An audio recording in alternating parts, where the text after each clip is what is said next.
잘 준비된 귀한 찬양으로 하나님께 영광을 돌려주시고 우리에게 큰 은혜와 감동을 주신 찬양대에게 진심으로 감사드립니다. 역시 안산교회는 좋은 교회입니다. 모든 것이 정말로 규모 있고 질서 있는 그런 교회라는 것이 느껴집니다. 우리 지역에 이렇게 훌륭한 교회를 주신 하나님께 진심으로 감사드립니다. 행복한 안식일입니다. 거룩한 안식일을 맞이하여 성전을 찾으신 여러분 모두를 주님의 이름으로 환영합니다. 하나님의 크신 은혜와 축복이 이 시간 여기 모인 모든 성도님들에게 함께 하시기를 진심으로 기원합니다. 우리 옆 사람과 뜨겁게 포옹하시면서 인사하겠습니다. 오늘 이렇게 인사말로 해주시면 감사하겠습니다. 거룩한 자가 됩시다 라고 말씀하시면서 포옹하시고 악수하시면서 인사해 주시면 감사하겠습니다.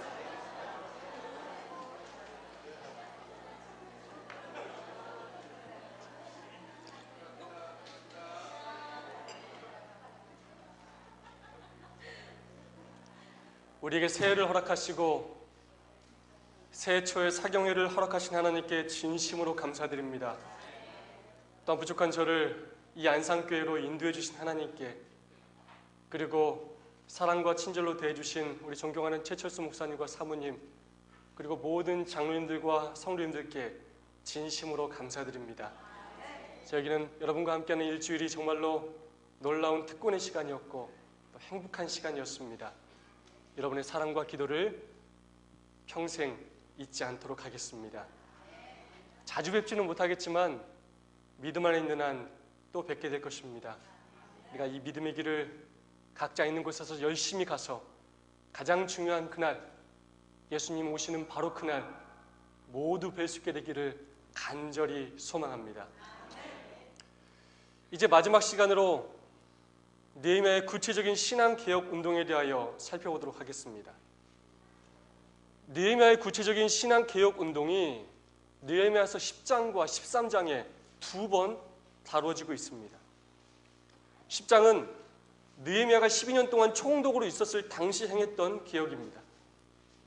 그리고 13장은 12년간의 총독 생활을 마치고 다시 왕궁으로 돌아갔다가 다시 1년 만에 예루살렘으로 돌아왔을 때 행했던 개혁이었습니다.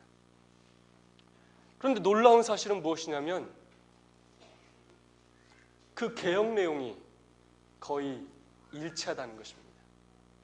무슨 말이냐 하면 이스라엘 백성들이 동일한 죄를 또 반복해서 짓고 있었다는 것입니다. 알더 헉슬리는 이런 유명한 말을 남겼습니다. 역사가 가르쳐준 가장 중요한 교훈은 사람들이 역사의 교훈을 통해서 결코 쉽게 배우지 못한다는 사실이다. 사실 이 죄악들은 어쩌면 오늘 우리에게도 동일하게 적용되는 죄악들입니다. 그렇다면 그렇게도 개혁하지 못하고 죄를 지어왔던 일들이 무엇인지 이 시간 함께 살펴보도록 하겠습니다. 느헤미야가 행했던 구체적인 개혁 사업을 살펴보도록 하겠습니다.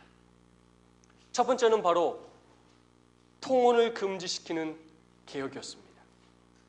조금 넓게 말하자면 세속주의에 대한 개혁이었습니다. 느헤미야 10장 30절 말씀을 제가 봉독하겠습니다. 우리 딸은 이 땅 백성에게 주지 아니하고 우리 아들을 위하여 저희 딸을 데려오지 아니하며. 번성하던 솔로몬 왕국이 쇠퇴한 이유가 바로 이방 아내를 맞이하였기 때문이었습니다. 정치적인 이유로 어쩔 수 없다 하여 이방 여인을 아내로 맞이하였습니다. 그렇게 점차 세속주의가 이스라엘 백성들 사이에 자리 잡게 되었고 점점 가정과 나라가 무너지게 되었습니다. 이스라엘이 무너진 이유는 바로 우상 숭배였는데, 그런데 그 우상 숭배를 하게 된 동기가 바로 이방 여인을 맞아들인 일이었습니다. 출애굽기 34장 16절에 이런 말씀이 있습니다. 또 내가 그들을 딸들로 내 아들들의 아내로 삼음으로 그들의 딸들이 그 신들을 음란히 섬기며 내 아들로 그들의 신들을 음란히 섬기게 할까 함이니라. 이미 하나님께서는 출애굽할 때부터, 가나안에 들어갈 때부터 이 부분을 강하게 강조하셨습니다. 믿지 않는 사람과 어떠한 이유로든 결혼을 하게 되면 결국은 신앙 문제로 갈등을 일으키게 되고 신앙생활에 어려움을 겪게 되고 가정생활에까지 어려움을 겪게 되는 것입니다. 그것뿐만이 아니라 자녀 신앙 교육에까지 문제가 생기는 것입니다. 저희 교회에서 아주 뼈저리 느끼고 있습니다. 신앙의 근간이 가정인데 가정이 흔들리게 되는 것입니다. 그렇게 가정이 흔들리면 곧 그 가정에 속한 교회가 흔들리게 되는 것입니다. 이것은 정말로 중요한 문제입니다. 믿지 않는 사람과 결혼하지 말아야 합니다. 이 원칙은 오늘날도 여전히 동일합니다. 우리의 자녀들에게 안 되는 것은 안 된다고 확실히 가르쳐야 합니다. 이 부분에 대한 개혁이 오늘 우리에게도 너무나 필요합니다. 비록 재림교회 안에 청년의 수가 너무 적고 결혼할 사람이 너무 없어 보인다 할지라도 기도하면서 말씀에 순종하기 위하여 원칙대로 살기 위하여 노력해야 합니다.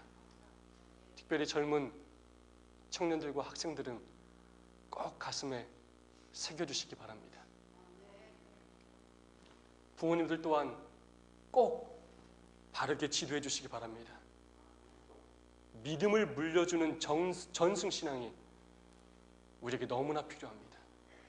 우리가 우리의 자녀들만 올바로 신앙교육 시켰다면 지금 재림교회 안에 이렇게도 청소년들이 없지는 않을 것입니다. 우리의 가정과 우리의 교회와 우리의 자녀들을 지켜야 합니다. 또한 13장 3절에서는 섞인 무리를 분리케 하였습니다. 백성이 율법을 듣고 곧 섞인 무리를 이스라엘 가운데서 몰수히 분리케 하였느니라. 그들과 섞여 살던 이스라엘 백성들의 신앙을 알게 모르게 파괴하던 암몬 족속과 모압 족속을 속출해내었습니다. 세속주의로부터 그들을 보호하고자 하였습니다. 오늘 우리의 삶 가운데 너무나 자연스럽게 자리 잡고 있는 세속주의가 무엇인지 살펴봐야 합니다. 아무렇지도 않게 나로 하여금 하나님에게서 멀어지게 하는, 예배에서 멀어지게 하는, 말씀과 기도에서 멀어지게 하는 것이 무엇인지를 살펴봐야 합니다. 그리고 우리도 과감하게 그것을 내어 던질 수 있어야 합니다. 두 번째 신앙개혁은 바로 안식일 신앙 개혁이었습니다. 13장 16절 말씀입니다. 또 두롯 사람이 예루살렘에 거하며 물고기와 각양 물건을 가져다가 안식일에 유다 자손에게 예루살렘에서 팔기로 내가 유다 모든 귀인을 꾸짖고 13장 18절로 19절입니다. 너희가 어찌 이 악을 행하여 안식일을 범하느냐? 너희 열조가 이같이 행하지 아니하였느냐? 그러므로 우리 하나님이 이 모든 재앙으로 우리와 이 성읍에 내리신 것이 아니냐? 느헤미야는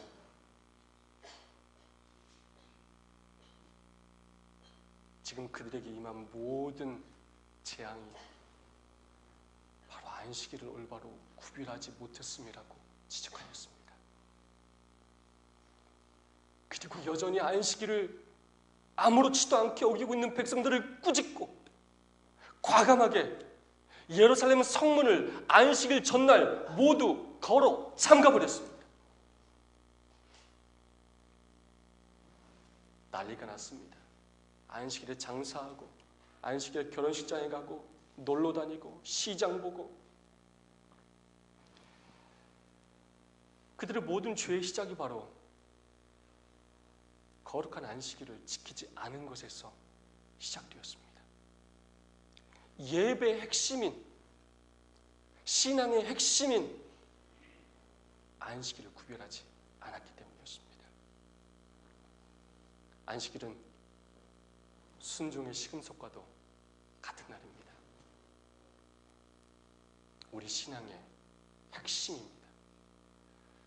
우리가 목숨 걸고 지켜야 할 가치가 있는 날입니다. 그래서 느헤미야는 강력하게 이 부분을 개혁하였습니다. 오늘 우리의 안식일은 어떻습니까? 우리는 얼마나 이 안식일을 주님의 뜻대로 준수하고 있습니까?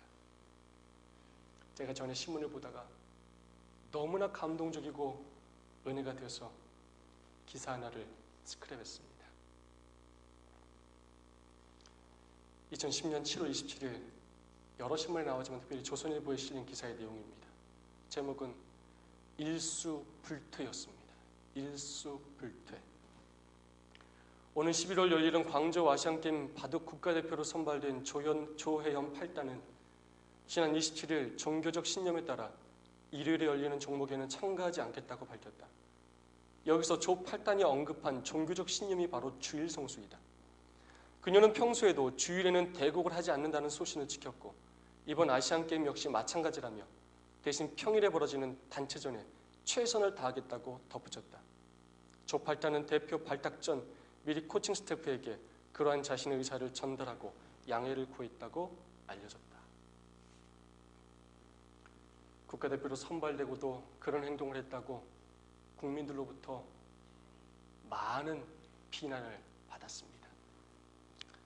하지만 감독에게 나는 절대로 일요일에는 시합을 하지 않겠다고 얘기했음에도 불구하고 그가 우리나라의 에이스였기 때문에 단체전에라도 출전시키기 위하여 그를 국가대표로 선발하였습니다. 일수불퇴. 단 한 발짝도 뒤로 물러서지 않겠다는 것입니다. 조금이라도 양보할 마음도 협상할 마음도 없다는 것입니다. 저는 조혜연이라는 사람을 잘 알지 못합니다.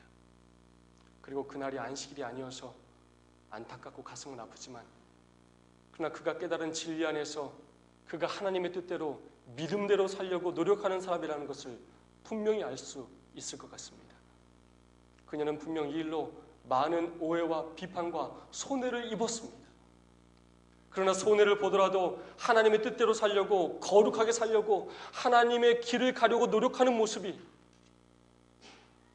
오히려 때로는 참된 진리를 가지고 있지만 너무나 아무렇지도 않게 쉽게 넘어지는 우리의 삶과 비교해 볼 때 많은 것을 생각하게 합니다. 11월 23일에서 26일까지 경기가 열렸고 단체전에서 그녀는 금메달을 따게 되었습니다. 개인전을 출전했다면 분명 금메달을 따는 상황이었습니다. 금메달을 포기한 것입니다. 평생 한 번 올까 말까한 그 기회를 포기한 것입니다. 재림신문 2013년 1월 2일자에 실린 기사의 내용입니다. 신서영이라는 청년에 대한 이야기입니다. 신청년이 재림신앙을 받아들인 건 서울 삼육중학교 2학년 때다.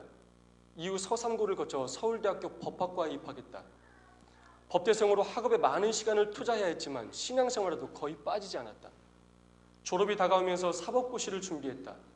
매년 2월에 보는 사시날짜가 그 전 달인 1월에 발표되는데 공표된 시험일이 안식일이었다. 그래서 그는 안식일에 시험을 보지 않았습니다. 기도하면서 1년을 더 준비했다. 하지만 2011년에도 사시 시험일이 안식일로 정해졌다. 2년째 사시가 안식일로 정해져 사시를 포기하기로 했다. 신청년은 늘 기도할 때마다 법조인이 아니라 하나님의 일을 하면서 살고 싶다고 기도했기 때문에 사시를 포기하면서 다시 하나님께 기도했고 준비 시간을 가졌다면서 당시 두려움이 컸었다고 고백했다. 이 기사가 나오기 한 달 보름 전쯤에 제가 합회에서 여러 가지 일로 대만을 방문한 적이 있었습니다. 대만의 반치아오 행복교회라는 곳이었습니다. 우리 PMM 선교회가 선교사가 봉사하는 곳이었습니다. 근데 그곳에서 한 청년을 만났는데 바로 이 신서영 청년이었습니다. 누군가 궁금했는데 자급 선교사로 와서 1년 동안 봉사하고 있다는 것입니다. 이게 조그만 건물 2층에 잠옷방과 식당으로 전체를 사용하는 곳인데 그 청년이 저기서 잠을 잡니다. 저기서 잠을 자고 저기서 밥을 먹습니다. 그리고 우리가 사용하는 화장실에서, 쥐가 나올 법한 화장실에서 샤워를 하고 씻으면서 자급 선교사를 하고 있는 것입니다. 서울대 법학과를 나와서 안식일로 인하여 사실을 포기하고 그 일을 하고 있었습니다. 그 청년의 간증을 그날 들으면서 얼마나 은혜가 많이 되고 또 한편으로 얼마나 부끄러웠는지 모릅니다. 그가 얼마나 하나님의 전을 사랑하고, 그가 얼마나 안식일을 사랑하고, 그가 얼마나 하나님의 뜻대로 살려고 노력하는 청년인지 많은 것을 배우고 느끼게 되었습니다. 저는 비록 일요일 성수지만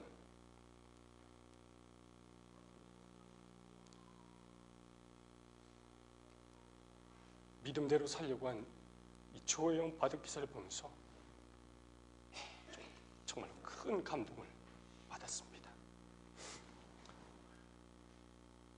그리고 어리지만 이 신서영 선교사를 보면서 정말 많은 것을 느끼고 또 깨닫게 되었습니다. 왜냐하면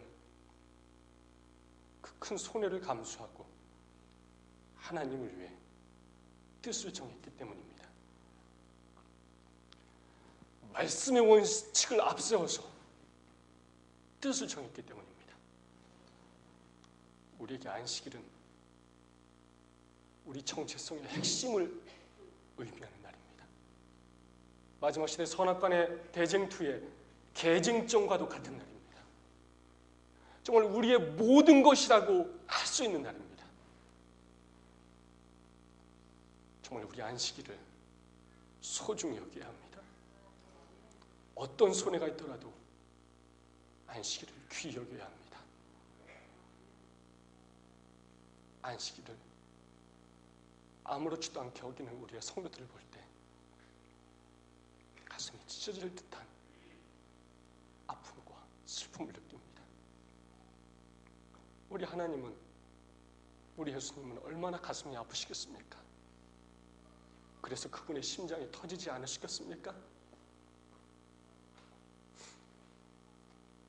제가 사랑하는 말씀입니다. 교육 253페이지 말씀입니다. 다 함께 한번 읽어보겠습니다. 시작.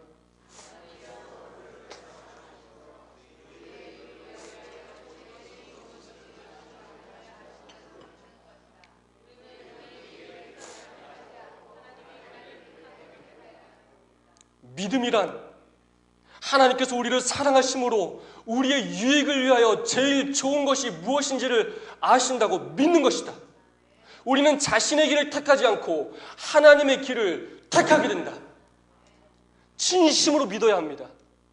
내가 믿음으로 손해보며 살지라도 하나님께서 나를 가장 좋은 길로 인도해 주신다고 믿어야 합니다. 하나님께서 나의 인생을 책임져 주신다고 믿어야 합니다. 믿음으로 하나님의 길을 걸으시기 바랍니다. 여러분 중에 고의로 안식일을 어기려고 노력하는 사람은 한 분도 없을 것입니다. 그러나 여러분이 안식일을 지키려고 노력할 때마다 사단이 여러분을 유혹하고 시험하고 방해할 것입니다. 사단이 여러분을 협박하고 두려워 떨게 하고 협상하려 할 것입니다. 일수불퇴! 그때 한 발짝도 뒤로 물러서지 마시기 바랍니다. 절대로 양보하지 마시기 바랍니다. 구별된 백성답게 안식을 기억하여 거룩히 세 번째 개혁은 바로 성전 지원 활동 회복과 11금 제도 회복이었습니다. 제사장과 레위인들의 삶을 전적으로 뒷받침하는 개혁이었습니다. 10장 32절과 33절 끝부분을 제가 봉독하겠습니다. 우리가 또 스스로 규례를 정하기를 해마다 각기 세겔의 3분의 1을 수납하여 하나님의 전을 위하여 쓰게 하되 우리 하나님의 전의 모든 일을 위하여 쓰게 하였고. 느헤미야는 비록 백성들의 삶이 어려운 걸 알았지만 이것만은 꼭 해야 된다고 생각했기에 매년 백성들로부터 성전세 3분의 1세겔씩을 납부하기로 결정하였습니다. 백성들이 궁핍하고 어려웠지만 그들의 신앙을 지키고 하나님께 축복받게 하기 위하여 매년 성전을 위하여 구별된 헌금을 드리도록 결정하였습니다. 왜 이스라엘이 영적으로 무너졌는가? 바로 성소 제도가 무너졌기 때문이었습니다. 성전을 유지하고 관리할 비용이 없었기 때문이었습니다. 백성들이 헌금을 드리지 않았기 때문이었습니다. 그러다 보니 레위인들과 제사장들은 그 일을 하지 못하고 먹고 살기 위하여 다른 일을 찾아 나서게 된 것입니다. 성전을 유지하려면, 하나님의 사업을 하려면 정말 돈이 필요합니다. 하나님께서 그 돈을 왕창 하늘에서 비처럼 쏟아 부으실 수도 있지만 하나님은 그렇게 하지 않으십니다. 우리의 희생과 헌신으로 그 자금을 감당하게 하십니다. 우리로 하여금 하늘에 투자하게 하시고 하늘에 관심을 갖게 하시고 하나님과 동역하게 하시며 그것으로 우리를 시험하시고 우리를 축복하시기를 원하십니다. 이것이 하나님의 뜻입니다. 그렇다면 구체적으로 어떻게 청지기 직분을 잘 감당해야 할까요? 글씨가 작아서 제가 봉독하겠습니다. 과수원과 토지의 수확이든 가축이든 손이나 머리의 일로부터 오는 수입이든 간에 모든 수입의 10분의 1을 하나님께 바치고 또한 제2의 10분의 1을 빈민구제와 그 밖에 자선적인 용도에 쓰도록 하므로 사람들은 만물이 하나님의 소유라는 진리와 사람은 하나님의 축복을 다른 이에게 중개하여 주는 기회를 각각 가지고 있다는 사실을 언제나 마음에 새롭게 느끼도록 하였다. 10분의 1은 뭘로 드리고요? 11금으로 드리고 또 10분의 1은요? 제11조는 빈민구제를 위하여 사용하라는 것입니다. 교육 57페이지 구호봉사 274페이지 말씀이었습니다. 선지자의 증언보감 1권 546페이지 말씀도 함께 보겠습니다. 제가 읽어보겠습니다. 양심적인 소수의 사람들은 종교적 사업의 이익과 가난한 자들을 위하여 그들의 모든 수입의 약 3분의 1을 하나님께 돌려드렸다. 얼마를요? 3분의 1을 돌려드렸다. 이러한 징수액은 백성의 특수한 계층에서가 아니고 모든 사람들로부터 거출되고 요구액은 소유에게 비례하였다. 이러한 징수는 하나님께서 당신의 사업을 유지하시기 위함일 뿐만 아니라 백성들 자신의 이익을 위하여 이루어졌다.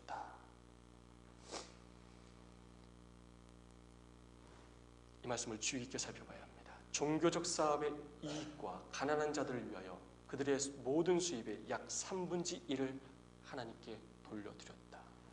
모든 사람들로부터 거출되고 요구액은 소유에게 비례하였다. 제가 개인적으로 정의하기는 돈에 대한 청지기 직분은, 청지기 사명은 크게 세 부분으로 나눠져 있습니다. 첫 번째는 바로 하나님에 대한 청지기 직분입니다. 두 번째는 이웃에 대한 청지기 직분입니다. 세 번째는 성전에 대한 청지기 직분입니다. 수입의 10분의 3을 10분의 1씩 각각의 대상을 위해 사용해야 합니다.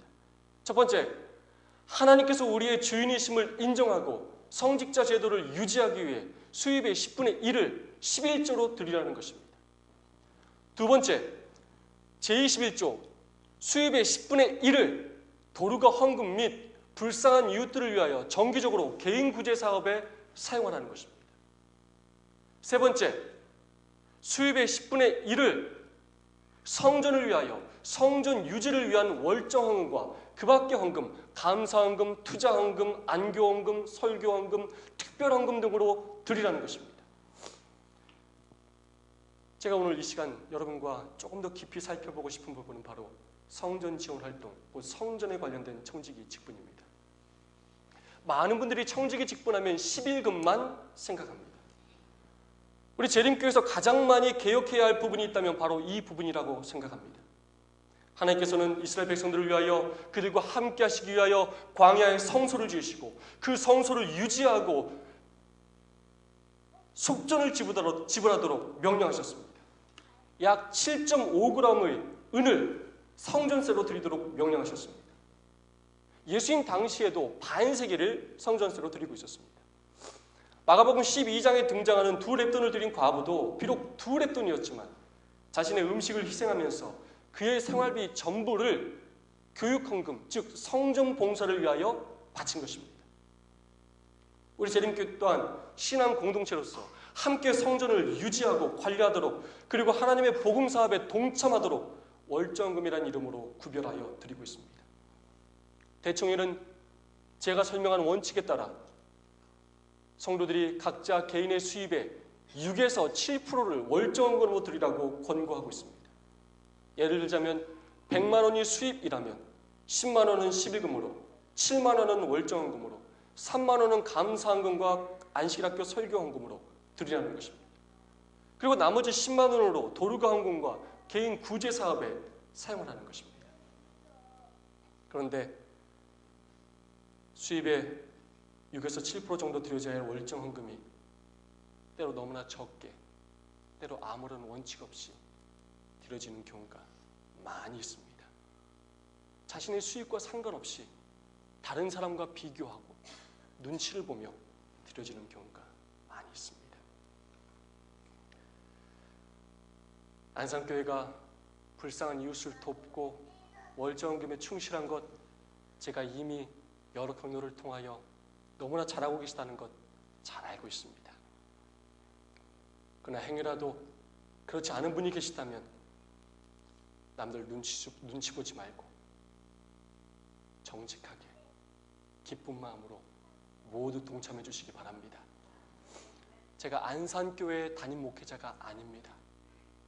그래도 이 말씀을 드리는 것은 이것이 원칙이고 그렇게 할 때 이 교회가 복을 받고 여러분이 복을 받기 때문입니다. 부디 여러분의 수입에 맞게 잘 구별해서 드려주시기 바랍니다. 무거운 짐은 혼자 지고 가면 가다가 쓰러질 수밖에 없습니다. 짐을 나누어줘야 합니다. 우리는 모두 하나님의 청지기들입니다. 하나님과 동역하는 기쁨을 누리며 살아야 합니다. 그리고 또한 그 다음으로 느헤미야가 개혁에서 강조한 부분 중 하나가 바로 제사장에 관련된 부분입니다. 하나님의 일을 하는 구별된 성직자를 잘 섬기라는 것입니다. 여러분 이미 잘하고 계시겠지만 여러분의 존경하는 우리 최철수 목사님을 여러분 잘 섬기시기 바랍니다. 늘 목사님을 위해서 기도하고 존경하고 귀한 것이 있으면 목사님 먼저 또 갖다 드릴 줄도 알고 늘 목사님을 사랑과 친절로 대해주시길 부탁드리겠습니다. 그것은 제가 부탁하는 것이 아니라 하나님의 말씀이고 느헤미야의 권고입니다. 제사장을 잘 섬기는 것이 하나님의 뜻이고 그것이 곧 하나님을 섬기는 것이라고 말씀하고 있습니다. 그리고 또 개혁하는 것이 바로 11금 제도의 회복이었습니다. 느헤미야 10장 37절 말씀에 잘 나와 있습니다. 또 처음 익은 미레가루와 거제물과 각종 과목의 열매와 새 포도주와 기름을 제사장들에게로 가져다가 우리 하나님의 전 골방에 두고 또 우리 물산의 11조를 레위 사람들에게 주리라 하였나니 이 레위 사람들은 우리의 모든 성읍에서 물산의 11조를 받는 자임이며. 느헤미야는 이스라엘이 영적으로 무너진 이유가 바로 백성들이 11조를 내지 않았기 때문이라고 확신하였고 그래 그들에게 철저히 11조를 드릴 것을 엄히 명령하였습니다. 11금의 중요성에 대해서는 더 말할 필요조차 없다고 생각합니다. 하나님께서 명령하신 우리의 축복을 위한 축복의 통로입니다. 여러분의 수입의 11조를 정직하게 드려주시기 바랍니다. 가장 먼저 떼어놓고 정확하게 떼어놓고 가장 기쁜 마음으로 구별하여 드려주시기 바랍니다. 그렇게 할 때 놀라운 부흥과 축복이 여러분에게 함께할 것입니다. 지금까지 살펴본 부분이 바로 10장과 13장에서 느헤미야가 개혁한 내용들입니다. 그런데 13장에서 느헤미야가 한 가지 더 추가적인 개혁을 실시합니다. 바로 성전 정결에 관련된 개혁이었습니다. 당시 하나님의 성전에서는 놀라운 일이 벌어지고 있었습니다. 13장 5절은 도비아를 위하여 한 큰 방을 갖추었다라고 말하고 있고 13장 7절에서는 예루살렘에 이르러서야 엘리야십이 도비아를 위하여 하나님의 전뜰에 방을 갖춘 악한 일을 안지라라고 기록하고 있습니다. 암몬 족속 출신이었던 도비아는 친척 관계를 이용해서 대제사장인 엘리야십을 돈으로 매수하여 하나님의 성전 안에 자기의 둥지를 틀었던 것입니다. 성전 안에 자기 개인 방을 만들었다는 것입니다. 이 얼마나 성전을 우습게 여기는 행동입니까? 참으로 기가 찰 일이었습니다. 이때 느헤미야가 어떻게 했습니까? 어떤 조치를 취했습니까? 즉시 도비아의 세간을 그 방 밖으로 다 내어 던져버렸습니다. 그리고 방을 깨끗이 청소하고 하나님의 성전이 있어야 될 거룩한 성물들을 그곳에 채웠습니다. 더럽혀진 성전을 정결케 거룩하게 한 것입니다. 이렇듯 느헤미야 개혁의 핵심은 바로 거룩이었습니다. 그것이 통혼을 금지하는 일이든 안식일 준수든 성전 유지 헌금과 11금 회복이든 이 모든 것들이 바로 하나님의 백성으로서 거룩한 삶을 살라는 권고였습니다. 하나님의 백성을 거룩하게 하고 하나님의 성전을 거룩하게 하는 일이었습니다. 일주일 동안 저는 무너진 성벽을 재건하라라는 제목으로 살펴보았는데 이 느헤미야의 개혁을 다른 말로 표현하자면 오늘 설교 제목처럼 거룩한 자가 되라고 말할 수도 있겠습니다. 오늘 우리는 얼마나 우리 자신을 거룩하게 하나님께 구별하여 드리고 있습니까? 우리 마음의 성전이 얼마나 거룩하게 구별되고 있습니까? 우리가 가진 것들을 얼마나 거룩하게 하나님을 위하여 사용하고 있습니까? 우리의 시간, 우리의 재물을 얼마나 거룩하게 구별하여 하나님을 위하여 헌신하고 있습니까? 저는 지금 심의하고 있는 하안동교회 2007년도에 부임했으니까 올해 8년차가 됐는데요. 오직 교회의 부흥에만 집중하였습니다. 그 일을 위해서 부임한 그 이듬해 교회 이전도 하였고 제자훈련과 소그룹도 실시하였습니다. 목회 시작부터 저의 관심은 성장하는 교회, 부흥하는 교회에 있었습니다. 늘 목회자로서 하는 저의 고민은 우리가 진리를 가진 백성이고 우리가 열심히 하는데 왜 우리 재림교회는 이렇게 자꾸 연약할까 하는 고민이었습니다. 교회가 너무 작아서 귀신도 못 찾는다라는 우스운 이야기도 우리 재림교회 안에 있었습니다. 또한 제가 부임했을 때 저희 교회가 바로 그런 교회였습니다. 어떻게 하면 교회가 부흥할 수 있을까? 어떻게 하면 교회가 성장할 수 있을까 고민하였습니다. 목회의 성공, 곧 교회의 부흥은 교인수의 성장과 비례한다고 생각했기 때문이었습니다. 전도를 위한 후방기지가 곧 교회라고 여겼고 교회를 섬기는 목회자의 임무는 전도의 파워를 강하게 일궈내는 것이라 믿었기 때문입니다.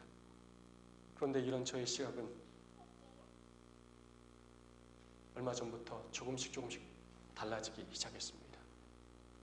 여전히 수적으로 부흥을 꿈꾸고 있는 것은 사실이지만 더 중요한 것을 깨달았기 때문입니다. 그 이유는 바로 하나님의 뜻에 대한 재발견 때문입니다.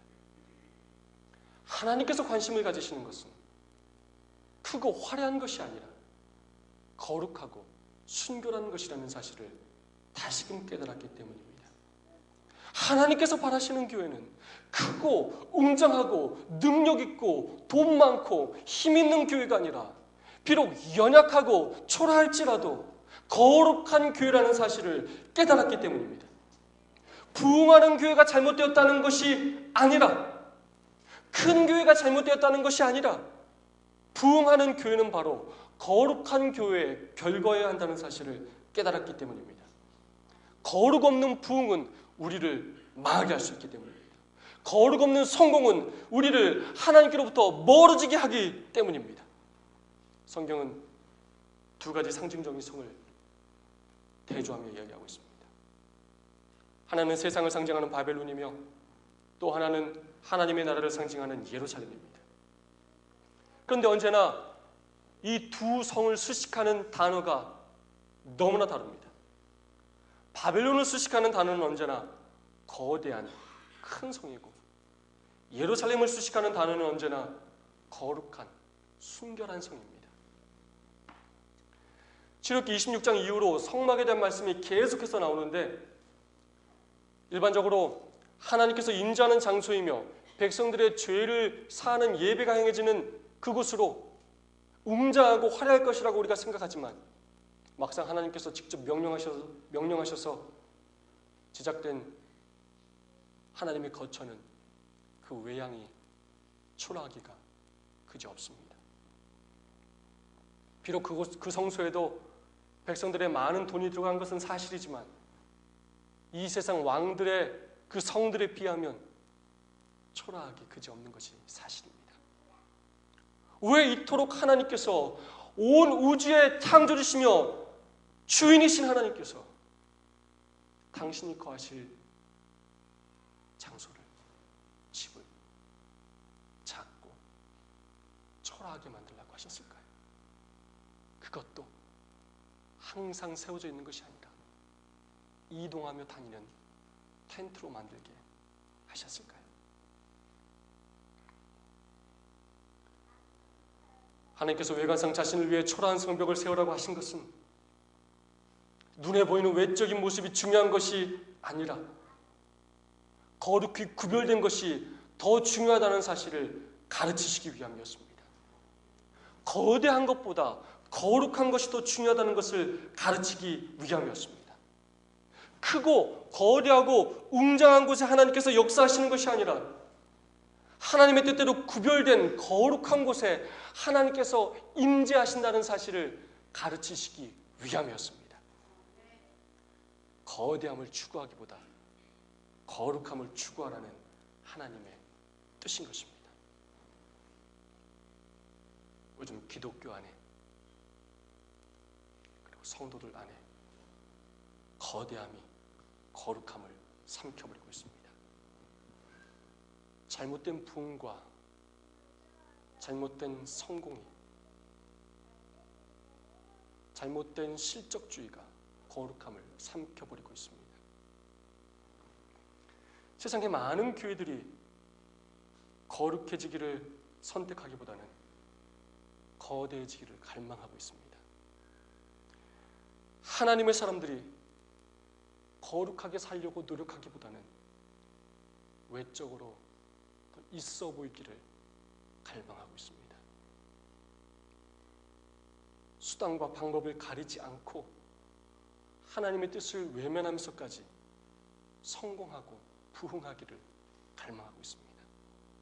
성결함 없이 거룩함 없이 부흥과 성공만을 추구하고 있습니다.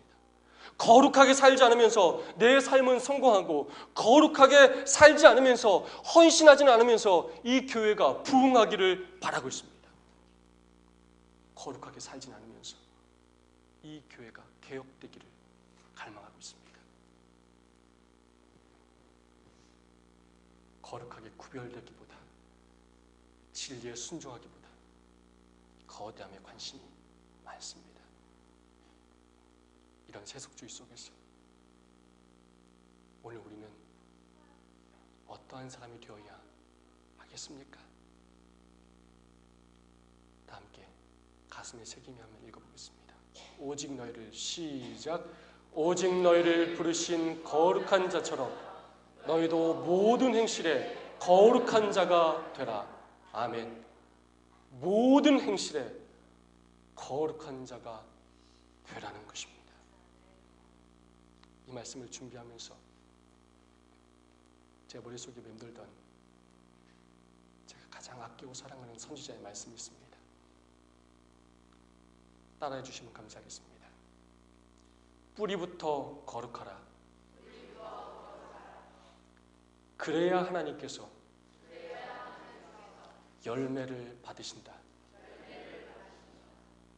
증언보감 7권 248페이지에 이렇게 나왔습니다.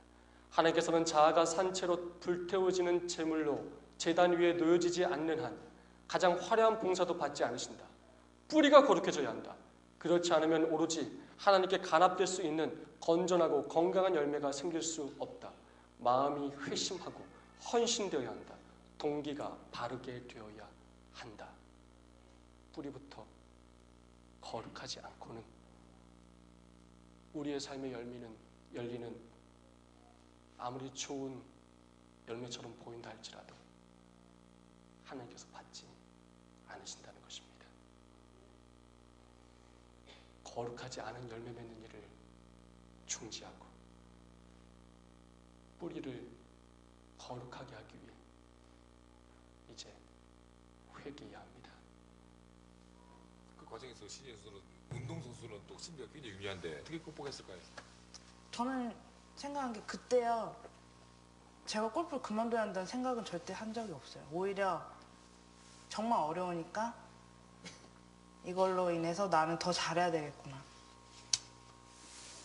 그때가 중학교 때문에 참 많은 생각이 만감이 교차했겠습니다. 참. 그렇죠. 좀 사실은 엄마가 돌아가시기 직전까지도 저희 집이 빚이 있었어요. 아무래도 저 때문에 운동시키려고 이제 빚이 있었는데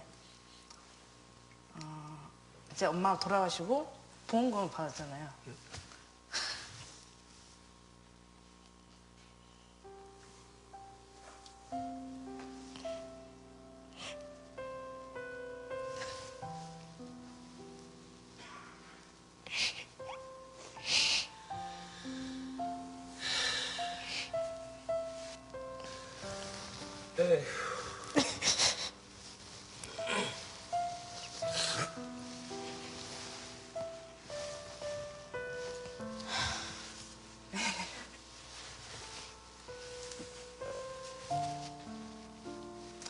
그 보험금을 받고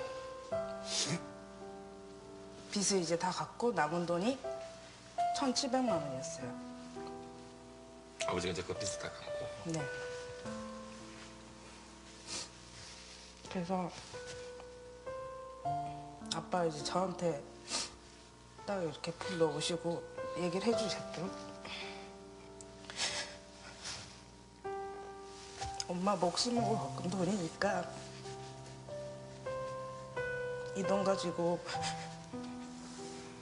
널 열심히 시킬 테니까 꼭 잘하라고.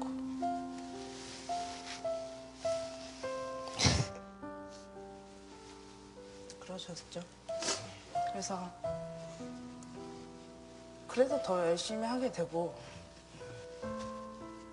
대회를 할 때 실수를 했으면 그래 다음 샷 잘하면 되지 이렇게 됐는데 지금은 이 샷 하나 잘못으로 인해서 평생 후회할 수도 있다 이런 느낌이 이제 들었죠. 정말 이 다음은 없다. 그걸 많이 느끼게 되니까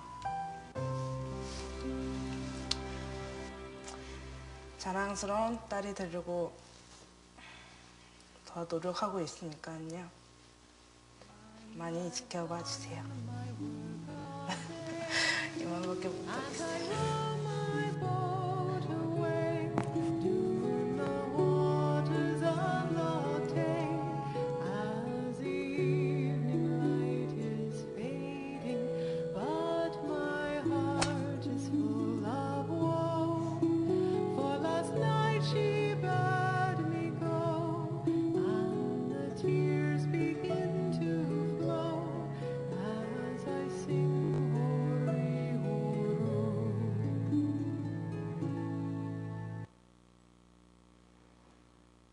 신재 선수가 세계 최고의 골퍼가 될 수 있었던 이유는 바로 어머니의 피값의 의미를 깨달았기 때문입니다.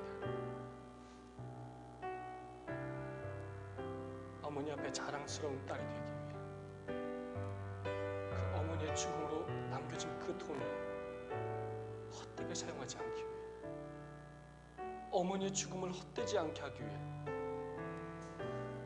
그 핏값을 헛되게 하지 않기 위해 그녀는 더 열심히 더 최선을 다할 것입니다. 오늘 우리는 반드시 기억해야 합니다. 오늘 우리의 삶이 바로 예수님의 목숨과 바꾼 삶이라는 사실입니다. 오늘 우리의 인생이 바로 예수님의 핏값이라는 사실입니다. 그것을 아는 사람은, 그것을 가슴 속에 새기고 사는 사람은, 그 사랑과 은혜를 아는 사람은 달라질 수밖에 없는 것입니다. 아무렇게나 살 수 없는 것입니다. 하나님께서 바라시는 거룩한 삶을 살게 되는 것입니다. 하나님은 우리가 세상의 어떤 사람보다 거룩한 자가 되기를 원하십니다. 오직 하나님만을 위해 구별된 세상의 것들을 포기하면서 오직 믿음으로 하나님께 헌신할 줄 아는 그러한 사람이 되기를 원하십니다. 세상적인 관점이 아닌 하나님의 방법과 믿음으로 사는 거룩한 자가 되시기를 간절히 바랍니다. 이 시대에 그 한 사람이 예수님과 이 교회에 얼마나 필요한지 모르겠습니다.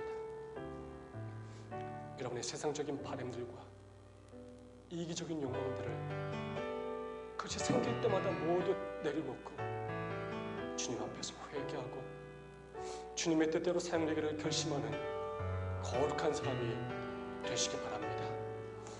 예수님께 자랑스러운 자녀들이 되어주시기 바랍니다.